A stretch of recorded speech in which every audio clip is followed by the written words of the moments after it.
Sometimes monsters don't hide in the dark. They live next door. Smile, wear a badge. The heat of June in rural Wisconsin is usually dry, still quiet. The kind of heat that drapes itself across your shoulders and clings like guilt. On the morning of June 5th, 2014, two highway maintenance workers were trimming weeds off KO Road near the sleepy town of Geneva when they noticed something odd, something that didn't belong. Tucked away in the high grass near the shoulder were two suitcases, one purple, one black. Dirty, worn, forgotten perhaps. But something was wrong. Very wrong. There was a cloud of flies swarming over the cases, and a smell thick, unnatural, invasive. A smell that tells the body what the mind refuses to believe. The smell of rot. The smell of death. They called 911. By the time Detective Jeffrey Regal arrived from the Walworth County Sheriff's Office, the scene had been sealed off. The team didn't yet know what they were dealing with, but they all felt it. Regal opened the purple suitcase first. Inside, wrapped in a black garbage bag, was the body of a woman. He opened the second case. Another body, this one more decomposed. One of the women had her hands tied behind her back with rope. The other was naked, a collar and leash still around her neck. The horror was overwhelming. Even the seasoned officers, hardened by years of crime scenes and autopsies, stepped back. Something about it all, about the careful way the bodies had been packed, the quietness of their disposal, felt clinical. Cold. Planned. There was no blood. No chaos. Just two women left like discarded luggage. And yet that was where it began. The area was combed by dozens of investigators. Every square foot of the surrounding roadside was examined. The press caught wind quickly. Two unidentified women found stuffed in luggage dumped like trash. Were they prostitutes? Runaways? Who could do something like this? Forensics revealed that the two women had been dead for some time. The decomposition, though different for each, was severe. It was hard to identify them. Dental records, tattoos, clothing remnants, all had to be logged, traced. Within 24 hours, the woman in the purple suitcase was identified through her tattoos as Laura Simonson, 37 years old, from Farmington, Minnesota. Laura was a mother of 7. A mother. Let that settle for a moment. She had disappeared 7 months earlier, on November 22nd, 2013. Her family had filed a missing persons report after she left her mother's house and never returned. She had told a friend she was going to meet someone in Wisconsin, someone from the internet. And now here she was, in a suitcase. The other woman. No ID, no fingerprints in the system, no report. For days she was only Jane Doe, until a sketch was released. Far away in Cottage Grove, Oregon, a woman named Sonia gasped when she saw it. She called authorities and said, "I think that's my friend Jenny." Dental records later confirmed it. Jenny Gamez, 19 years old. A bubbly, bright, kind-hearted soul. Jenny had grown up in foster care, endured abuse, neglect, and abandonment. And still she smiled. Still she laughed. Still she had dreams. She'd wanted to be a social worker to help children like herself. Now she was gone. Like Laura, she'd vanished after telling someone she was going to visit a man she'd met online. Laura's family and Jenny's few remaining friends helped police access their online lives. Their email accounts, their private messages, their browsing history. What they found chilled investigators to the bone. Both women had profiles on niche BDSM websites, sites focused on total power exchange and permanent ownership. And both had been speaking to the same man. He used the alias Mr. Handcuffs. His tone was dominating, absolute. He promised obedience, discipline, control. He demanded complete submission. In one message, Laura wrote to him, "If you ever decided to kill me, I know no one would find me." He replied, "No one would even know where to start looking." Those messages were still stored in her email. There was no ambiguity in the language, no jokes, no role-play disclaimers, just a clear indication of a man testing limits and a woman desperate for affection, validation, perhaps escape. One of Jenny's messages to a friend months earlier said, "I think I finally found someone who will take care of me." She didn't know she had found a predator. Steven Zelich. That was his real name. He was 52 years old, lived in West Allis, Wisconsin, worked as a night security guard, lived alone. No pets, no real friends, just a job, an apartment, and an internet connection. Oh, and he used to be a police officer. He served in the West Allis Police Department from 1989 to 2001. On paper, he had resigned for personal reasons. But buried in his personnel file were disturbing disciplinary records, complaints from women including dancers at local strip clubs, alleging that he stalked them, harassed them, and used his badge to access their private information. One woman reported that he waited outside her workplace every night, blocked her car with his own, and refused to leave. Another said he choked her during what was supposed to be a paid private show. She fled, screaming, banged on neighbors' doors, and begged for help. No charges were ever filed. Zelich resigned quietly. He took his secrets with him, but they didn't stay buried. Jenny Gamez boarded a plane from Oregon to Wisconsin with a duffel bag, a notebook, and hope in her chest. She had told a few people that she was pursuing a welding course, but truthfully, she had little left to hold on to. In Zelich, she thought she had found a provider, someone who would care for her, protect her. In reality, she had found someone who had been watching her like prey. They met at a Comfort Inn near Highway 50 in Kenosha. Zelich checked them in using cash.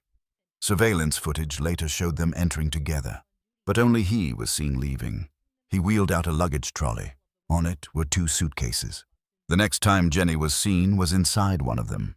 Zelich would later claim it was all a mistake, a game gone too far, breath play.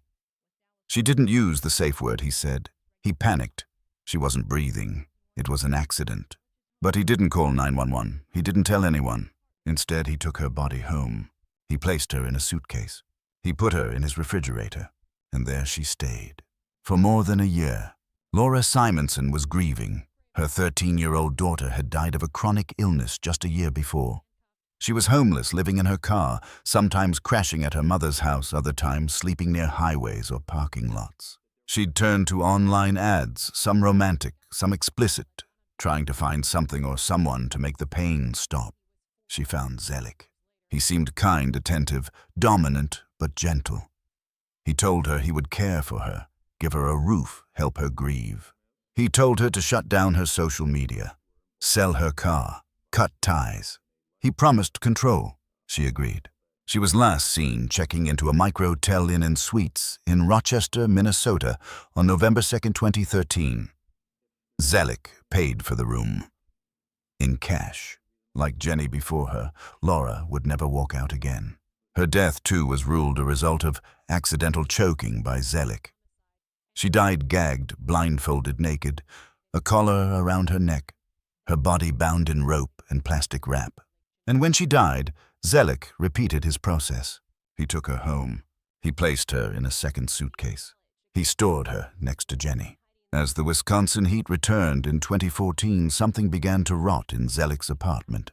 Literally. The refrigerator tape was no longer holding. The decomposition was overwhelming. His car trunk, too, where the bodies were temporarily stored, began to emit a smell so foul that his co-workers at the security firm complained. One supervisor reportedly told him, "Your car smells like a dead animal." Fix it, he did, by dumping the suitcases on the side of KO Road. He left them there in plain sight, almost like he wanted them found, almost like part of him was tired of carrying the burden or wanted to be seen. It worked. Within days, the suitcases were found. The connection was made. His IP address from email messages and BDSM forums was tracked. His apartment was raided. Zelich tried to play calm.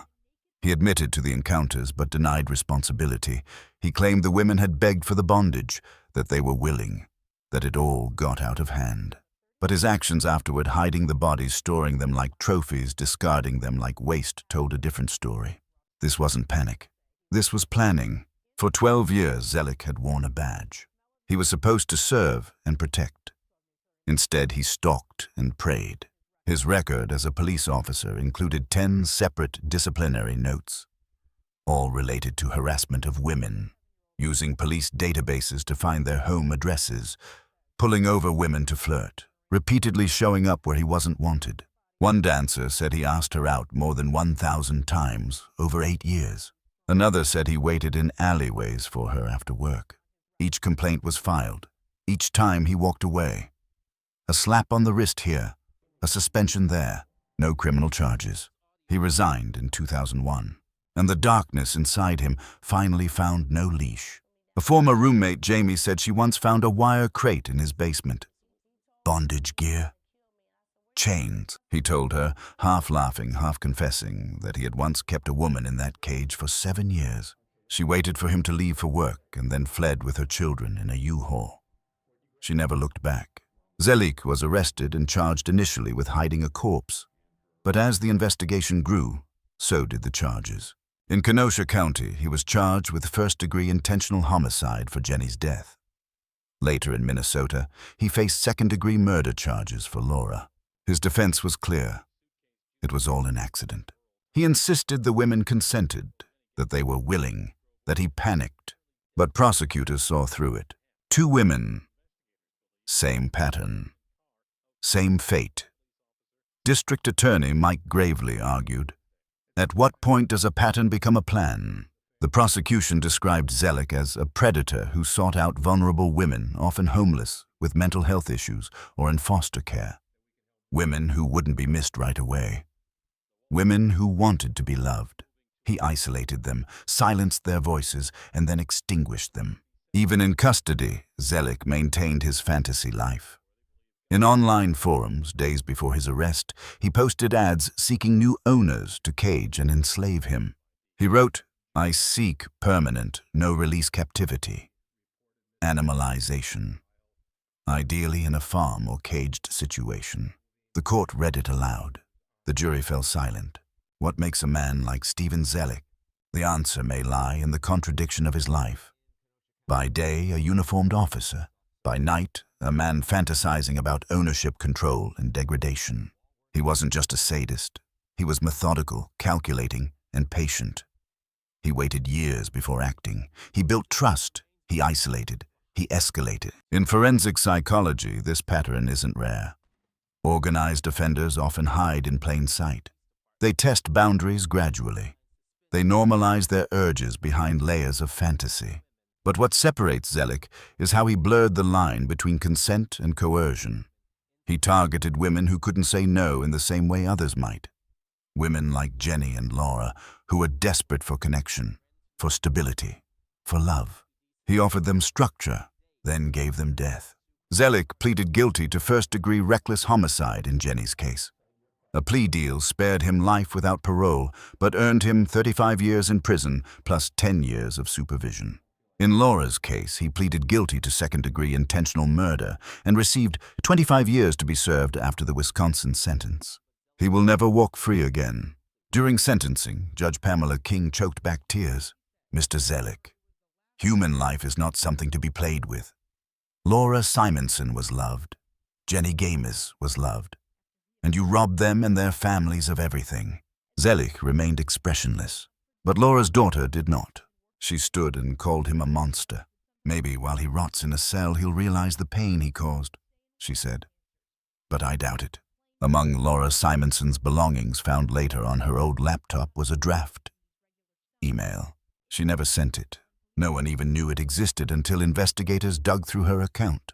It was addressed simply to my children. It read, "I know I've made mistakes. I'm trying to be better. I want to be someone you can be proud of. I'm meeting someone who says he can help. I hope he's kind. I hope he doesn't hurt me. If anything happens to me, know that I always loved you." That letter was never finished. Her children never saw it until trial. They read it aloud in court, and even the judge cried. Steven Zelich is no longer just Mr. Handcuffs. He is no longer a shadow on a forum or a badge at traffic stops. He is a prisoner, a predator caught. But justice, even when delivered, feels incomplete, because Laura and Jenny are still gone. Their dreams are still buried. Their children still mourn. And we are left to wonder how many more monsters hide behind masks of normalcy. How many live quiet, unseen lives until one day they don't.